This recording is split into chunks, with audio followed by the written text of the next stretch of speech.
जय श्री महाकाल। आदेश। शिव साधना।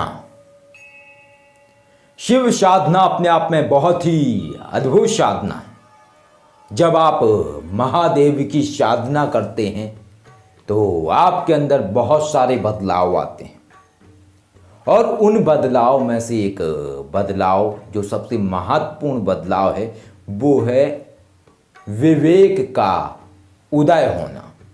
आपके अंदर ज्ञान का उदय होगा, विवेक का उदय होगा, और आप बहुत शांत स्वभाव के हो जाएंगे। आप एक विश्लेषण करने वाले व्यक्ति की तरीके से हो जाएंगे। और ज्ञान बहुत आवश्यक है साधना क्षेत्र में यदि आपको आगे बढ़ना है। और इसके साथ बहुत सारी अनुभूतियाँ भी होती हैं व्यक्ति को, लेकिन इन अनुभूतियों के लिए कुछ चीज़ें बहुत ही आवश्यक होती हैं। और वो आवश्यक चीज़ें ये होती हैं कि पहली चीज़, व्यक्ति जब भी साधना करता है तो एकांत स्थान पर होना चाहिए। दूसरी बात ये होती है कि जहाँ पे भी व्यक्ति साधना करता है वहाँ प्रकाश की मात्रा कम होनी चाहिए। तीसरी चीज़, वहाँ शोर शराबा नहीं होनी चाहिए। चौथी जो बात होती है वो ये होती है कि व्यक्ति यहाँ पे साधना कर रहा है, वहाँ का माहौल ऐसा होना चाहिए कि आसपास से आवाज़ें ना आएं, और वहाँ पे जो ऐसी चीज़ें हैं ना हो। उसके बाद ही व्यक्ति अनुभूतियों को महसूस कर सकता है। और एक और बात होती है कि जब भी व्यक्ति साधना करे उस समय वो वहाँ पे अकेला होना चाहिए। जब कोई और व्यक्ति वहाँ पे नहीं होता है तो निश्चय ही उसको अनुभूतियाँ होती हैं। जैसा कि हम अपने ग्रुप में जो ऑनलाइन हमने बोला था कोर्स का, जैसा कि लोग सीख रहे हैं ऑनलाइन ग्रुप में, तो उनको इस तरीके की अलग क्रियाएं करवाई जा रही हैं। इससे अलग हैं वो कुछ क्रियाएं, तो उनमें उन सभी के अनुभव बहुत ही अच्छे हैं। तो इसी तरीके की कुछ बातें होती हैं जिनको गौर करना बहुत ज़रूरी है। और आज जो शिव जी का मंत्र हम आपको देने वाले हैं, ये शिव पंचाक्षर मंत्र देने वाले। शिव के जो मंत्र है जिन्हें ज़्यादातर पंचाक्षर मंत्र बोला जाता है, ओम नमः शिवाय। तो ये जो मंत्र है ये पंचाक्षर बोलते हैं लोग, लेकिन ये शताक्षर मंत्र है। इसमें 6 अक्षर हैं। जो शिव का पंचाक्षर मंत्र है वो है नमः शिवाय। और ये जो नमः शिवाय मंत्र है ये सांब शिव का मंत्र है। शिव के बहुत सारे स्वरूप हैं और ये स्वरूप स्वभावों के आधार पर हैं। जैसा शिव का स्वभाव होगा, जैसी उनकी अवस्था होगी, उस अवस्था के आधार पर मंत्र है।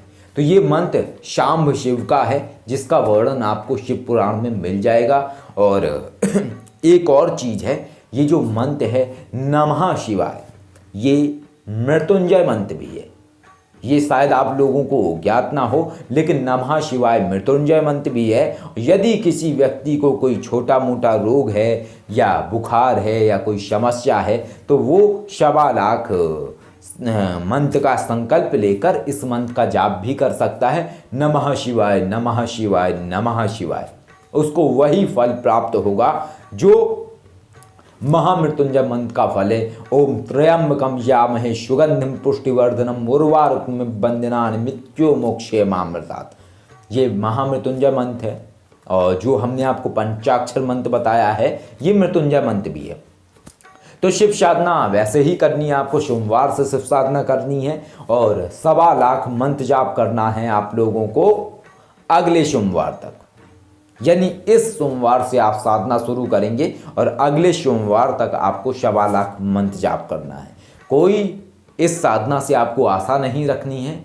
और ये जो आप साधना कर रहे हैं ये अपनी कैपेसिटी बढ़ाने के लिए आप साधना कर रहे हैं। यानी इस साधना को करने के बाद जो आपकी क्षमता है वो बढ़ेगी। इससे कोई चमत्कार नहीं होने वाला है, कुछ अद्भुत नहीं होने वाला है, लेकिन अद्भुत की अवस्था आपके अंदर घटित होगी। यानी आप के अंदर वो कैपेसिटी आ जाएगी कि आप उन चीज़ों को समझ पाएंगे, विश्लेषण कर पाएंगे, शक्तियाँ किस तरीके से कार्य करती हैं, ये तमाम चीज़ें आपको समझ में आने लगेंगी। तो इस तरीके से आपको जाप करना है। संकल्प ले लीजिए कि महादेव मैं इस सोमवार से अगले सोमवार तक मैं 1.25 लाख मंत्र जाप करूँगा, और इसके बाद आप जो रुद्राक्ष की सिद्ध माला है उससे आप जाप करिए। अगर सिद्ध माला नहीं है तो सिद्ध कर लीजिएगा। आपको वैदिक विधान यूट्यूब पर मिल जाएगा, बहुत सारे लोगों ने दिया होगा, तो उस वैदिक विधान से आप रुद्राक्ष माला को सिद्ध कर लीजिएगा, फिर उस पर जाप करिएगा। या फिर अगर आप लोग चाहें तो हमारे यहाँ से भी माला आप मंगा सकते हैं, जो कि नंबर आपको दिया है 9354745460, तो वहाँ से आप संस्कारित माला मंगा सकते हैं, तो आपको सिद्ध नहीं करनी पड़ेगी, और या फिर आप खुद से कर लें। और इसके अलावा अगर आप नहीं करते हैं तो आप नॉर्मल माला पर भी आप जाप कर सकते हैं, लेकिन नॉर्मल जो माला होती है वो आपकी एनर्जी नहीं बनाती है पूरे तरीके से, एनर्जी कम बनती है उसमें, और जो जागृत माला है उसमें ज़्यादा बनती है, बस फ़र्क इतना सा ही है। तो जैसे आप कर सकते हैं वैसे कर सकते हैं। तो इस तरीके से आपको ये जाप करना है। इस सोमवार से अगले सोमवार तक में आपको नमः शिवाय जो शिव पंचाक्षर मंत्र है इसका आपको जाप करना है, और साधना के अंतिम दिन आपको 1008 आहुति करनी है घी से इसी मंत्र की, नमः शिवाय स्वाहा। इस तरीके से आपको आहुति करनी है। और इसके पहले जो गणेश जी का, जैसा कि आप लोगों को वीडियो में बताया है कई सारे में कि गणेश जी का मंत्र है ओम गम गणपते नमः, तो ये वाला मंत्र करना है। भैरव जी का आप लोगों को बता ही चुके हैं, ओम बम्बट भैरवाय नमः, और इसके बाद आपका जो गुरु मंत्र है उसका करना है। तो इस तरीके से जो आप ये साधना करेंगे, ये मंत्र जाप करेंगे तो बहुत ही अद्भुत आपको अनुभव होंगे। और ये जो मंत्र है ये शाम्भ शिव का मंत्र है। शिव के बहुत सारे स्वरूप हैं, जिनमें सिद्धेश्वर, नीलकंठ, महादेव और वैद्यनाथ, ऐसे बहुत सारे स्वरूप हैं शिव जी के। तो उसी तरीके से ये जो शाम्भ शिव है ये भी शिव का ही स्वरूप है। शाम्भ शिव स्वरूप शिव जी का एक स्वरूप है, जिसका उल्लेख शिव पुराण में मिलता है। तो इस तरीके से आप लोग शिव पंचाक्षर मंत्र की साधना कर सकते हैं। इस साधना को करने के बाद एक ही आपको फल मिलेगा, और वो फल ये है कि एक तो अगर कुछ समस्या है छोटी मोटी, वो समस्या भी नष्ट हो जाएगी, क्योंकि ये साथ में मृत्युंजय मंत्र भी है। नमः शिवाय मंत्र मृत्युंजय मंत्र है अपने आप में। और इसके साथ जो आपको बताया है कि विवेक का उदय होता है व्यक्ति के अंदर, एक शांति की अवस्था भी बनती है, और चीज़ों का विश्लेषण करना भी व्यक्ति को आ जाता है। तो इस तरीके की बहुत सारी स्थितियाँ व्यक्ति के अंदर उत्पन्न होती हैं। तो जब आप ये साधना करेंगे तो ऐसी तमाम आपको अनुभूतियाँ होंगी। साधना आप कभी भी कर सकते हैं, सुबह कर सकते हैं या शाम को कर सकते हैं, लेकिन आपको इस सोमवार से अगले सोमवार तक के बीच में 1.25 लाख मंत्र जाप पूरा करना है। माला रुद्राक्ष की लेनी है। दिशा चाहे आप पूरब कर लें या उत्तर कर लें, आसन कोई भी ले लें, कुश का आसन है तो कुश का ले लें, वस्त्र कोई भी पहन लें, जो भी हैं वो पहन सकते हैं, और घी का दीपक जला लें। और कुछ खास इसमें विधान नहीं है। शिवलिंग अगर आपके पास है तो उनका आप पूजन कर लें, और अगर नहीं है तो कोई बात नहीं है, मानसिक तरीके से आप शिव जी को याद कर लें। तो बहुत आसान साधना है और बहुत आनंद आएगा आपको।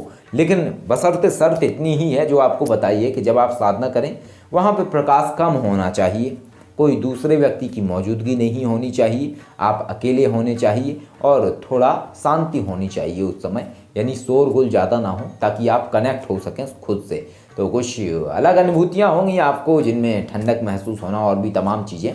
तो इस तरीके की चीज़ें होती हैं। तो जब आप ये साधना करेंगे तो आपको इस तरीके के अनुभव होंगे, और इसके साथ वो तमाम अवस्थाएं आपके जीवन में घटित होंगी जिनके विषय में हमने वीडियो में बताया। तो चलिए वीडियो का टारगेट रखते हैं 7000 लाइक, देखते हैं आप कितने लाइक आते हैं। जय श्री महाकाल आदेश।